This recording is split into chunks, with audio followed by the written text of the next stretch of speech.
Ladies and gentlemen, boys and girls, what is going on? Welcome to episode 3 of the Ultra Sud podcast. Now, they all say good things come in 3, and I might just say we've got the best for the third guest. Luca Corrado, welcome to the show. Hello, everybody. I'm very excited to be on the show this great morning. And I've always been a fan of this guy, Kosta, 1-0. Stop it. And he's got an announcement to make. What's happening this Sunday? Sunday night, I'll see you there. Box Hill, 6:20, futsal finals. Let's do it. 1-0 Let's FC. do it, guys. But more importantly, we've got plenty of football to talk about. The first round of Premier League was alive. We had Jeevan on last week giving us predictions. Oh, mate, he was a mess. You know He he's a did bit of not a get strange right. person. I It's tell a you bit what, freaky. Jeevan, some of the calls he was making, I'm surprised we're even on for a third one. It's Luka almost like he Bazooka. didn't have a bath, in the morning. There you go. I tell you what, this one, strap tight for this podcast because like and subscribe for more. So we've got to bring in some new sort of segments as well to this video as well. So Luca, just before we start, what are you wearing today? Well, today I've got on my corduroy pants, Me and my girlfriend, we share these ones, me and Dama. Get well, Dama. Get well. She's going through surgery right now, actually. So hopefully it's a speedy recovery. One of the best futsal players you'll ever see, truly. And I'm wearing my vintage Inter jersey that I bought from San Siro, and this Umbro jacket that I stole off my mate Lucas. So Lucas, who's also an Ultra Sud member, we'll get him on the channel soon. If you don't know where your jacket is, it's right next to him, me right now. Luca Bazooka is wearing your jacket. So, sorry. Luca, as we mentioned before, new segment coming on. Now, don't ask me how I thought of the name. It took me a long time. Long time. Yeah. Also, let's not ignore, we're in a different environment today. We're on the pitch. We've got the Ultra Sud banner behind us, if you can see it. And we're just there, We've got people walking past here and there. It's just staples of the Ultra Sud place walking right past right now. And the new segment, Ultra Sud... Ultra good, ultra bad. Ultra good, ultra bad. Ultra There's no good, ultra sud, ultra bad. ultra nord. Sydney's all right, but ultra sud is better. But Ultra Sud's the place to be. You got Rav upstairs, it's the place to be. Now, ultra good, ultra bad. Now, look, I'm going to take it first off. VAR. It came into play in the first week of the Premier League. Okay, do we like it? Do we not? Ultra good, ultra bad. Well, my initial opinions are everyone understands why VAR has been put into place because people want to know the exact thing that happened. 100%. You always want to know. You think of that England goal against Germany, was it? Yeah, when yeah. Lampard scored a screamer, went over the line, wasn't counted. VAR was in place. The English would have maybe gotten a trophy. I don't think so personally. But, it's not coming home. Not coming home. The girls did it. The girls brought it home. The guys couldn't. But anyway, back to the topic. VAR, you understand, it can make or break games. 100%. I'm sure United have been broken, and they've also been mended by VAR. It's a give or take. And I think that's the thing. Like with everything, if it helps you, you love it. If it works against you, you hate it. But do you miss that part of there might have been a handball in the corner of the pitch, and Bruno Fernandes could have got a free kick to get that, and then who knows what could have happened from that free kick in the 90th minute. Whereas now, everything, I guess, is so perfect. So it leaves, go to the pub after the game and, hey, if we got that handball. Whereas now it's like, VAR, okay, the call was interesting. But now because it should be perfect, when it's not, it almost feels like, what's the point? Yeah, so we're having a chat about this before, actually, just not even related to the podcast. But everyone's a stiffler for the nostalgic OG 100%. times. You can think of so many goals where it's like, the ref missed something, then someone's through on goal, Exactly, yep. There's all these memories that you're going to get from VAR being gone, as in, you're going to get referees. If the ref's bad, the ref's bad, you know what I mean? It gives you something to talk about after the game. With this, it's that's the actual decision. It's not the ref's fault, you know what I mean? So you can't really get mad at anyone. I think it leaves more Sorry, Kosta. I just love moving my hands. I think it leads to more excitement without VAR because you never know what's going to happen, you know what I mean? Yeah. And the tension, I guess, when it's on the screen, VAR. I've used it for kids' birthday parties here at Ultra. Like the offices up there, the windows. When we've got a kid's birthday party here on the pitch, I'll look up and go, let's have a look at VAR. And they're like, there's no camera there. I go, yeah, no, sugar. But there is. Deep down, there is. If you look deep enough, there's a thing. So sometimes we get some of the upstairs staff acting as VAR if they're having a look at the game as well. Yeah, we bring them down on the weekend just to do a nice little hand signal, and thanks for coming. Now, second one, kids holding sign for shirts. It's a very topical thing recently because you're seeing a lot of children in the crowd holding Bruno Fernandes, give me your shirt, Cristiano Ronaldo, give me your shirt. Now, I'm going to start off on this one. I'm going to go ultra good, and I'm already going to change the rules the first segment. I'm going to go ultra good. You here, Kosta. Good-ish. Because I think a lot of them, I won't lie. Oh, wait, sorry. Ultra good for VAR, I guess. Yeah, ultra good for VAR. If I guess, how many of it though is a parent giving their kid a sign to hold, and then they sell it on eBay the next day? Because I want to give the benefit of the doubt. I want to let kids do whatever they want to get that. Because I've gotten stuff when I was a kid, even at AFL games, stuff like that. You get the ball, you get to high five a player, you get a photo with a player pitch side, and it's unreal. You know, I'm a bit of a nerd for football, obviously, so you cherish that stuff and you love that stuff so much. But why should you give it to a kid that's holding a sign? Like, is he any different to another kid? I know it feels weird because we're talking about kids in the sense and the children. I think, is it the Serie A that's banned it?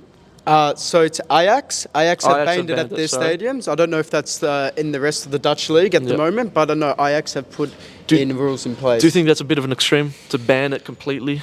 I think it's definitely an extreme to ban it. I think maybe a public notice should have been put out. I agree. But I completely understand. Look, like, at the end of the day, if people start doing it, there's got to be more than how many players on the field, 22 plus subs. There's got to be more than 22 kids holding up signs, and then someone's definitely going to miss out.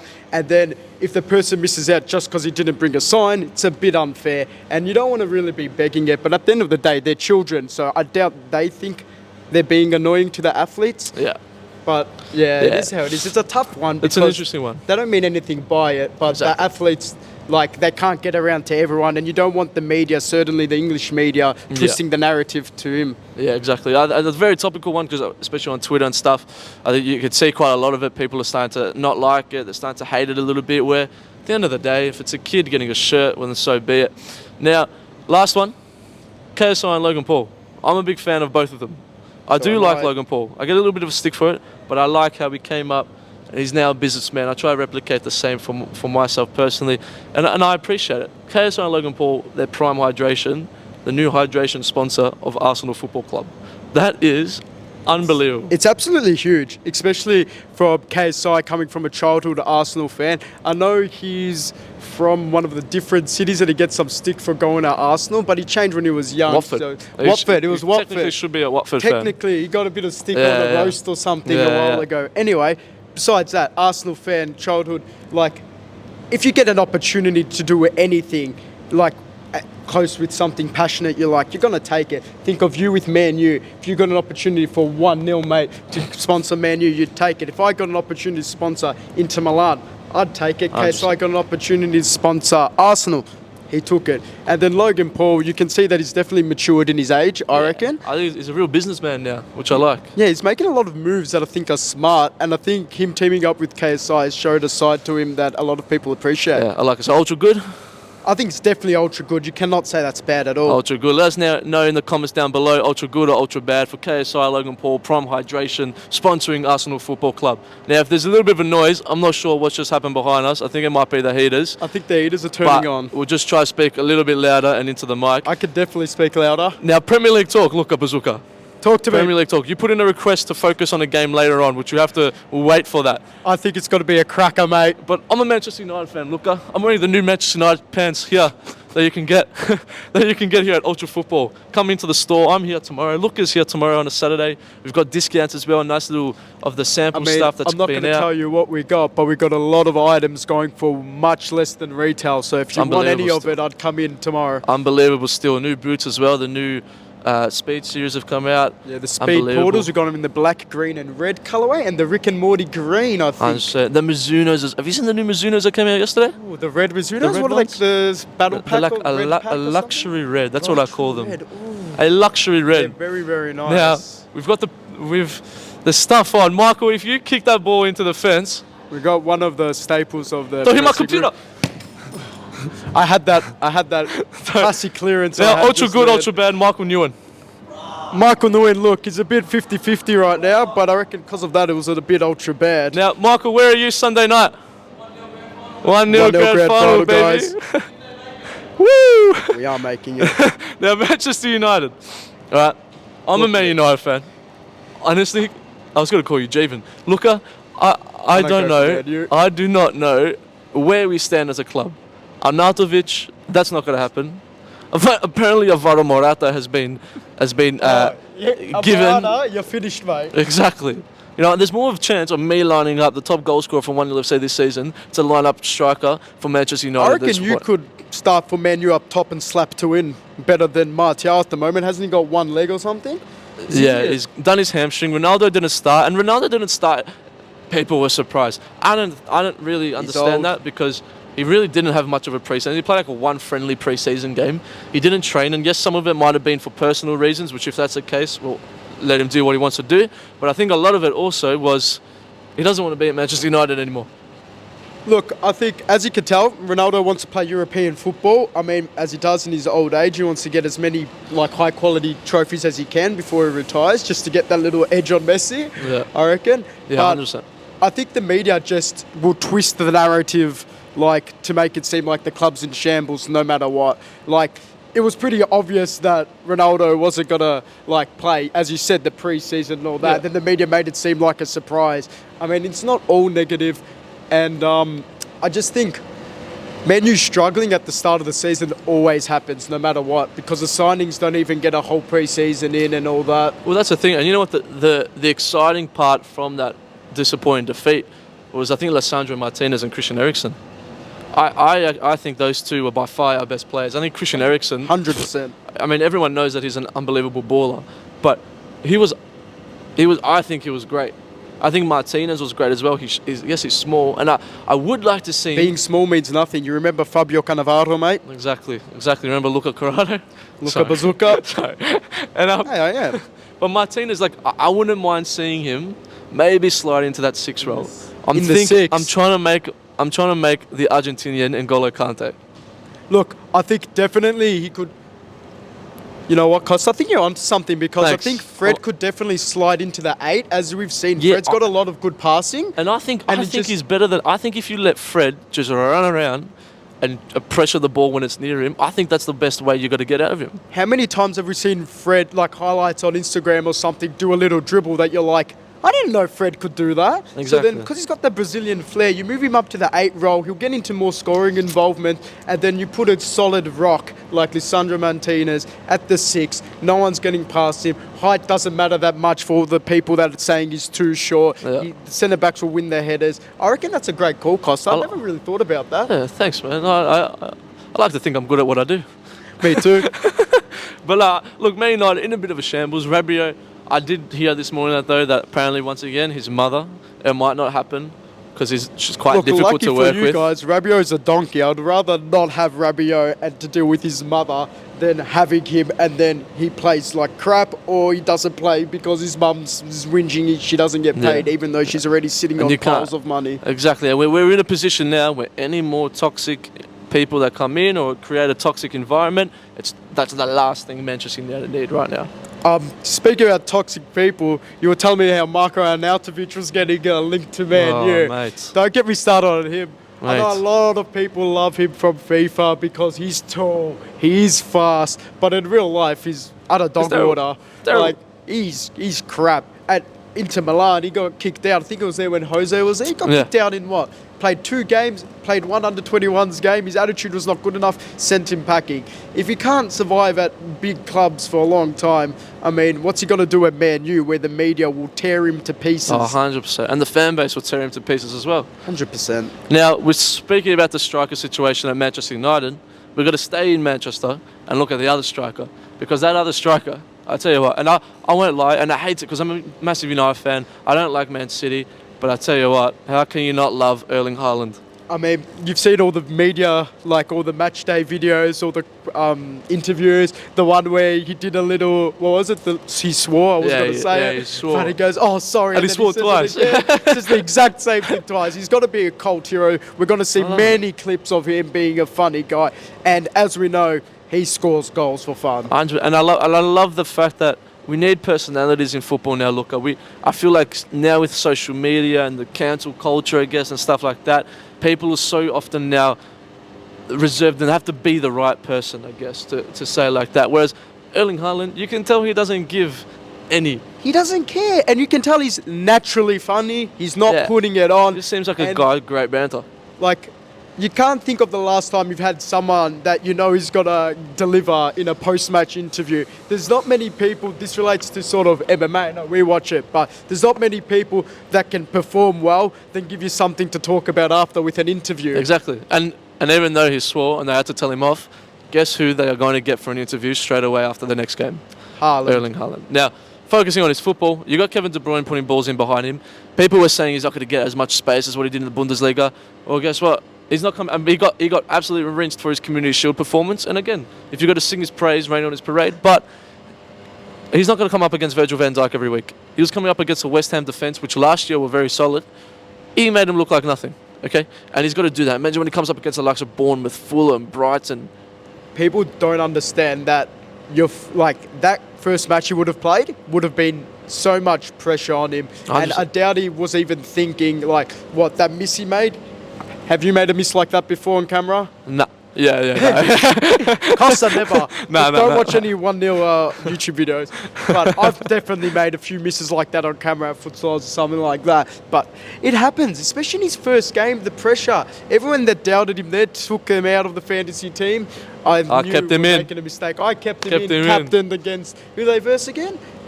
West Ham last West week. Ham, yeah, West Ham. And that's a good win. Look, I love it. And like I said, we're going to touch on another striker. And personally with this one, as a striker, you know that the first goal is at a new club, at a new league, kind of the hardest. You want to start off as early as you can, get that first goal, get the cobwebs out, and you're ready to go. Darwin Núñez, he did just that. And I haven't been harsh on Darwin Núñez. I just still don't think it's going to be as crazy good as what people were saying he might be. But I think what Jurgen Klopp did with him on the weekend, I think if he can keep on doing that for the next couple rounds, I think he's perfect. Starting him on the bench, Liverpool clearly already have enough quality to start a player of Darwin Núñez's quality on the bench. But he comes on, could have almost scored 2. He did like to do that little flick, whatever. That's how he scored his second goal. I think a lot of Liverpool's goals this season will come from a Mo Salah driving in. You know he's got to tear up any fullback. Mo Salah, one of the best players in the league, if not in the world. Doubt.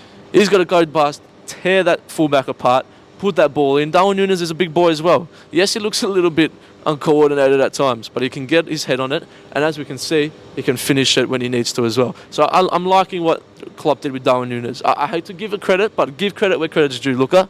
I like what Klopp did with Darwin Núñez, and I wouldn't be surprised if maybe we see it again this week. Guys, I think Costa's feeding you a bunch of lies. He was just tearing down Núñez. He said he was a little bit critical. Costa was so critical. I came to him, Núñez or Haaland for my fantasy. Costa goes, Haaland. Núñez will do nothing. He'll flop. And now, what's happened, Costa? Did you in the bum? Haaland scored 2. Haaland scored 2, but that's not what we're talking about. You said that Núñez has got a flop. Who will score more goals this season? Haaland, no doubt. But I'm just saying, really Núñez is very underrated. Signing, he's young. I think Liverpool have been very, very, very smart with their signings. Like, name one signing in the past few years that have flopped for Liverpool. You really can't. Who, Naby Keita? Yeah. Naby Keita improved last season by 10 times. Got so much. Or was it last season? Which season did he have a breakout season for Liverpool? A couple of years ago. I mean, but he's not going to score goals a player like Naby Keita. Sorry, their transfers have been exceptional. And you look Luis Diaz. You look at a club like Manchester United, where we have lacked the last 5, 6, 7 years is the recruitment. So you got to give them credit there. Now we're going to touch on strikers. It's a bit of a striker sort of podcast. So hold on one second, guys. I just wanted to make a comment. I really thought Kosta made a great call with Liverpool starting their rebuild phase. I reckon that's definitely true. Like, we're definitely beginning to see a new era for Liverpool. Yep. And rebuilding doesn't mean they're going to be shocking this year. It just means that they're changing stuff. I agree. And if you can rebuild at a time where you're still good enough, and like you realise, like Mane is still obviously a great player, but I think part of their rebuild was also possibly saying, you know what, we're going to let you leave, and we're not going to miss you that much because we don't want him to decline at us. Exactly. You know what I mean? Exactly right. And we're going to bring Luis Diaz in when you're still here, and he's a young killer. We should be sweet to go. Exactly. So now, sorry, go on. Speaking about strikers, one more time, Mitrovic. Before we get into the preview for this weekend. Mitrovic. Big Mitro. How many goals does he score this season? I reckon Big Mitro, 100%. He's hitting double digits. I mean, look, you see him, he's a monster. He's a bit of a yo-yo striker because, as you know, Fulham's a bit of a yo-yo club at the moment. But you see the way he played on the weekend against, what was it, Arsenal? Yeah. Yeah, he looked... No, Liverpool. Liverpool, sorry, the red teams. He looked complete. He was dribbling like a proper winger. He was like making touches like a number 9. How we know he can play. Like, I've always been a fan of Big Mitro. I reckon he's hitting double digits. So I'm going to say 18 goals. I like it. Well, he's one that cops a bit of flack because he obviously scored those goals the last time Fulham came up in the Championship the season before. And then he came to the Prem and he just did nothing. Now, last season he came off just an unbelievable goal-to-game ratio in the Championship for Fulham. He's come up this year, and people Broke were thinking... records. Exactly, broke records left, right and centre. People were thinking, well, he's got to do the same thing. We saw him do it once, so he's got to do it again. But he started off 2 goals against Liverpool. I won't lie, he skinned Virgil van Dijk, looker. I mean, Virgil van Dijk, he was looking at for the hot dog stand. He was looking like Virgil van Fright. Here all day. Costa, mate. You gave me that one for free, that one. I like it. But a good round of Premier League. The Prem's back, and I love it. The Prem's back. Gives us How stuff can to you talk not love about. the Prem? It brings excitement. So what game have we missed? Newcastle.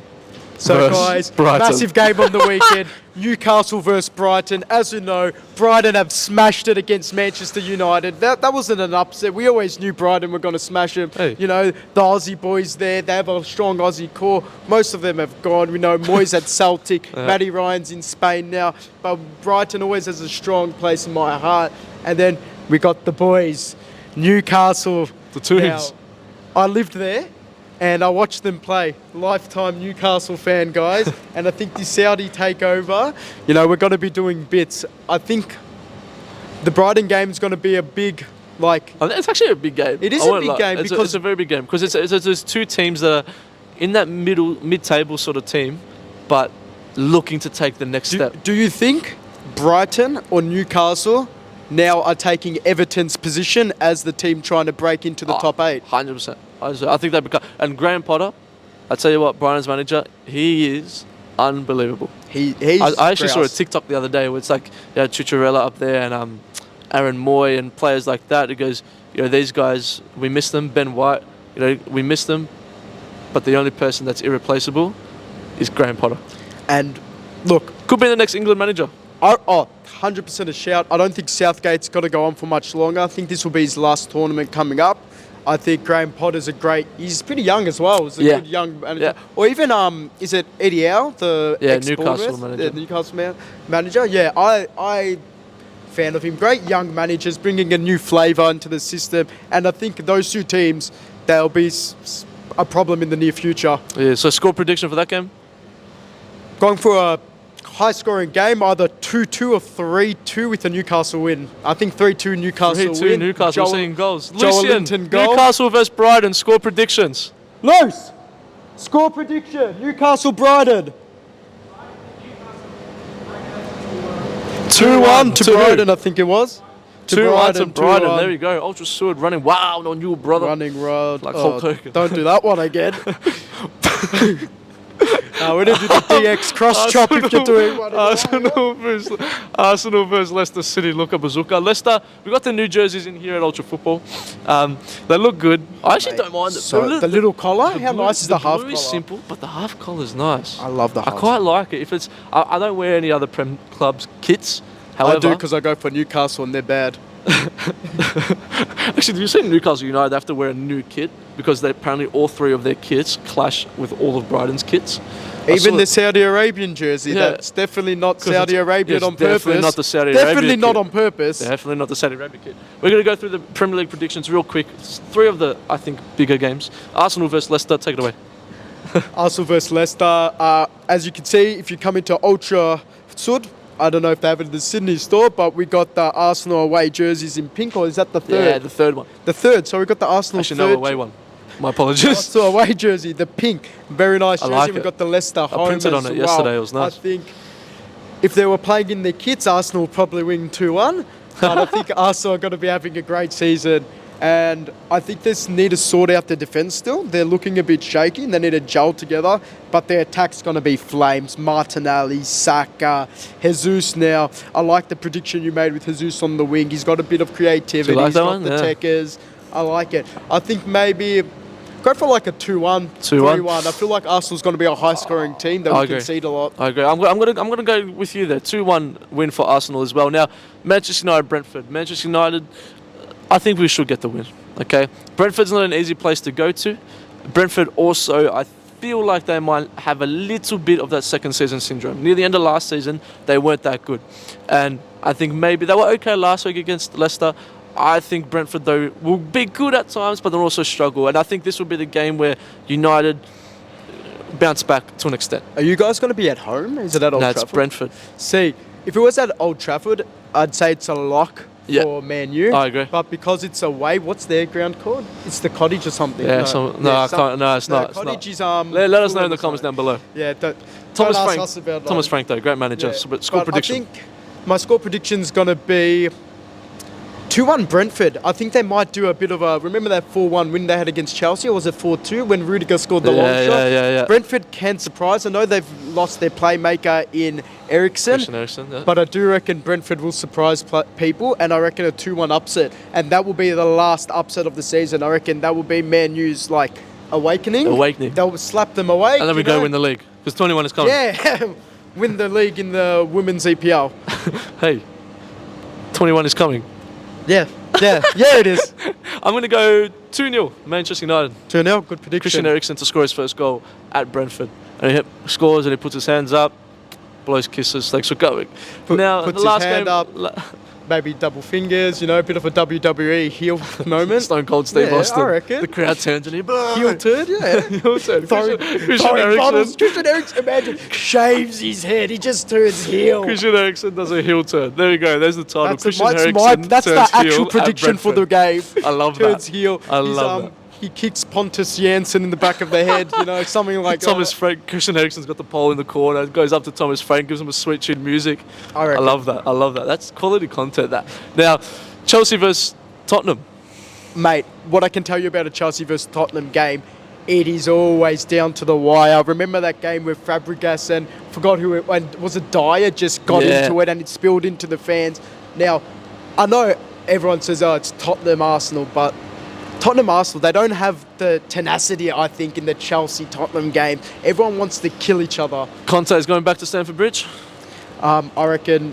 Conte will get a massive round of applause. I agree. But I do think Tottenham will... I love Chelsea, but I do reckon Tottenham will pull off an upset. I reckon Tottenham are going to have an amazing season. I agree with you. I had them second. I had them to finish above Liverpool. Yeah. Score prediction for that one. I'm going to go... I think this one's got a 1-1 written all over it, to be honest with you. I think early on in the season, I think both teams understand maybe the importance of just not dropping points early on. And I think it's going to be quite a conservative approach with both teams, with the counter-attacking from both sides being their biggest attribute during that game. I think that now when I think about it, Chelsea have a very good defensive record with Tuchel. He's a really good defensive manager. And then Conte, as we know, he likes to play 3 at the back. He likes to play the wing backs. He likes to play 3 at the back and also change to 5 at the back. So that's also very, very, very defensive. He won the league with Inter, my boys, playing a very defensive brand of football. So I think, as we've seen, it's very successful. It does work. So I reckon it'll work in the Prem because he did it in the Prem with Chelsea with much less quality players like I agree. Victor Moses. Who was he playing with? Who else was he playing with? Moses. Wow, Victor Moses. He brought him back to Chelsea. That's a big throwback. Now look, here at the Ultra Sud podcast, it's been great so far. Like I said, if you are new, make sure to like, subscribe to the Ultra Football channels, follow our socials as well. 1-0, look at Karate, do whatever you want. And there are plenty of more content. We've got another podcast between two shirts, which you can watch out too. And great guys on heaps and more stuff coming your way very soon. Some exciting times. Now, we like to play a game here. I'll tell you the leaderboard. Name as many boots as you can in 30 seconds. I've already researched the leaderboard. Don't worry. You've got researched Jeevan at 14 and Kotzi at 10. Wow, look at that. He's done his homework. Don't worry. Saying this, I am going to blank as soon as I start. All right. Now, we're going to start the time. Ready? You got 30 seconds. Set. Go. Phantom Vision. I already forgot. Phantom Zone? No. 3. Phantom Venom. Phantom Venom, Hypervenom 2, Total 90, Total 92, Total 90 Laser, Luna Gatto, React Gatto, Street Gatto, Jorma Top Flex. 11. Then we got the New Balance Furon, the New Balance 12. Tequila, the Adidas Speed Portal, Adidas Speed Flow, 15. Adidas Predator, 16. Adidas Predator LZ, 17. Adidas Predator Freak, Adidas Predator Edge, You got 5 seconds Adidas Copper, Adidas Copper Mundial, Adidas Copper Sense, 24 Luka Bazooka. 24 like Kobe. 24 like Kobe. Job's not done. Ladies and gentlemen, that is an unbelievable performance. That's an unbelievable podcast. Takes the top of the leaderboard. Challenge us. We want to challenge you guys at home. Let us know on Instagram. Tag us on Instagram as well. If you do the challenge with yourself, tag us on Instagram at Ultra Football. Should be good fun. Luka takes a whopping score on the leaderboard. That's been a fantastic podcast. I might even go and say it's my favourite one yet. I think it's definitely my favourite podcast out of the Ultra Sud. Oh, Controversial that. We love Controversial. all podcasts here are great. But that was a great podcast. Ladies and gentlemen, thank you for watching. If you are new, please make sure to like, subscribe, do all that business. Follow Ultra Football on the socials. Big week of football, big week of Premier League. Tell your friends, tell your parents, tell whoever you want that there's Tell a new hottest everybody, I podcast think. in town. Maybe tell your clubs. Tell your maybe clubs. maybe tell the head of the club. Put you it know? on TV. I reckon. Well, why would you not want to put it on TV? Tell Graham Arnold. Tell Graham Arnold. I don't Hey, know why he would care, but you may as well tell him. J-Mac.